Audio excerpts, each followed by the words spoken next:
It is the system that we get promoted in life through achievement. We get good grades in school, we rise to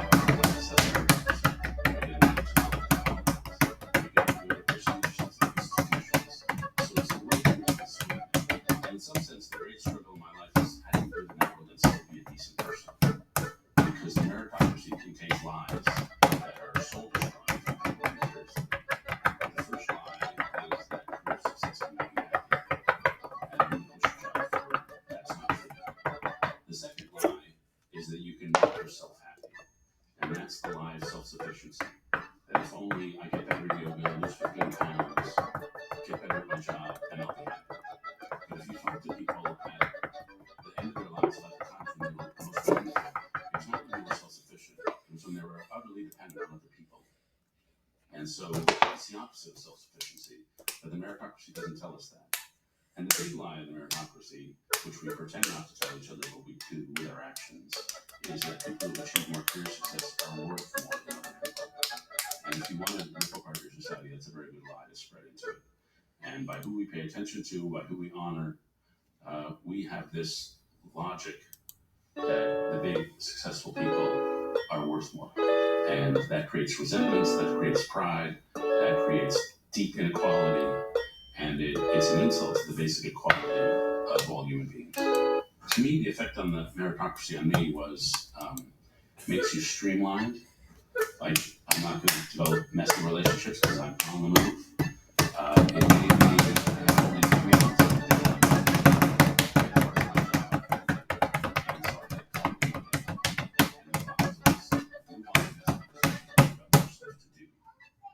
and so I began to value time over people. And relationships are slow. You gotta sit at dinner for 3 hours and not check your email and not do your work.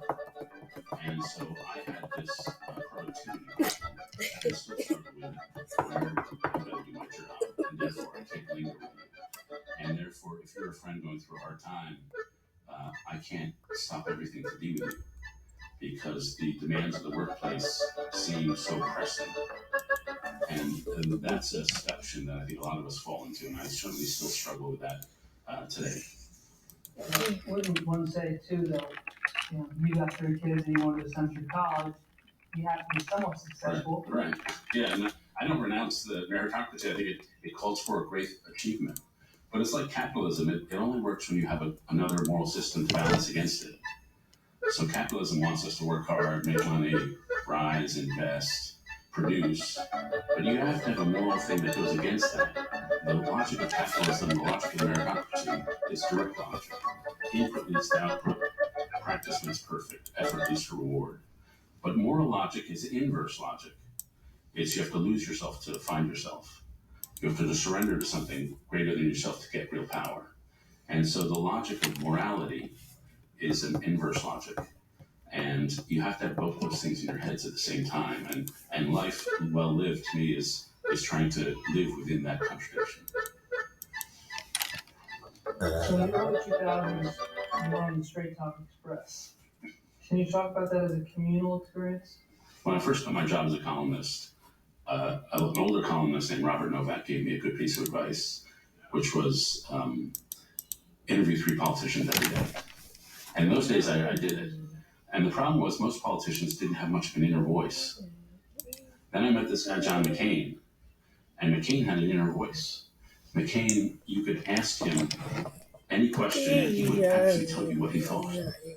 And so I loved being with him. And so in 2000, he ran for president, and he had no money, so he had to have journalists around him all the time. And we'd get up in the morning, and we'd get on the van with him, and we'd just start talking to him. And I learned early on the way to get McCain to talk was to get him angry. So I picked someone he didn't like. I said, "Did you see what Rick Santorum said today?" He'd go, "Ah, fucking asshole." And then he was off. And he would talk and talk and talk about every subject under the sun. And he would talk about things he had done well, things he had done badly, times he was ashamed. The one thing he didn't really talk about was Vietnam and his war service. He was a little bored by that. He knew it was part of his biography, but he'd done it to death. But we got to go everywhere with him. We got to sit with him as he responded to the attacks of George W. Bush who turned against him. We got to see the anger that built up in him at those attacks.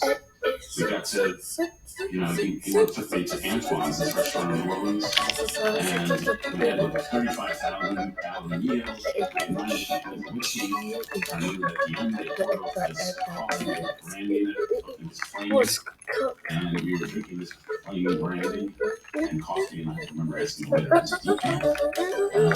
And then he once took me to a casino, kind of presidential candidates, reporter to the casino. And I remember I won because he taught me how to do it. I won $300 in chips, and there was a line when I was leaving the casino. Said, "Where you go cash in your chips?" And he had no patience at all, so he said, "Let's go." And so I left for the chips. I went back, collected my $300. And so what I think I saw in McCain was a flawed man, but a great man. And when the campaign was at its low, I got an email from a friend who also got to know him. And that email said, "Whatever is happening, we all know there's only one great man in this campaign." And I reflect on McCain as truly a great man, great in spirit. And I think because he'd experienced death or proximity to death, he never could lie to himself. Everything that came later was gravy, and he was not going to be a self-deceiver. And that's a great gift in a politician. It's great. When you spoke for that film, you said that was the pinnacle of your career as a journalist, working in being this communal area. But then you write that you were enclosed in a prison of individualism. Yet you had a wife and 2 children at the time. But how is that possible? You were enclosed in a prison of individualism. Yeah, and I thought I was just absorbing the culture around, which was, be successful, make the most of yourself. And the people who could crack through that were my kids. And I remember when my oldest was 18 months, we were playing early in the morning, and I had this thought that I know this person better than I've known anybody, and he probably knows me better than anybody's known me. And at that age, I'm not sure we'd ever said a word to each other because he couldn't speak. And so I think one of the joys of fatherhood is that even if you're a little emotionally inhibited, which I was at that time, it smashes that all to pieces. And so for us playing, or for my son's baseball, my daughter hockey, became the language we spoke to each other. I think for most people, parenthood is the great opener. And you become aware of a joy and commitment that you were unaware of beforehand. And so I think at work, it's fair to say I was not spending as much time on friendships as I should have, and not investing in friendships as I should have. But I love being around my kids because they want fun all the time. What is a prison of individualism? Yeah, the prison of individualism is to think that life is an individual journey. And so we give our kids this book, "Oh, the Places You'll Go" by Dr. Seuss. And if you go back and look at that book, it's a story of a life where he goes to school and then he has a series of individual accomplishments on the way to success. And that kid has no friends, he has no relationships. It's all individual. It's like my life is my own individual journey. And that is so steeped in our culture. If you give that book to your younger kids, they hate that book. Because that's not how they see it. My life is defined by the relationships I have with my kid, with my people.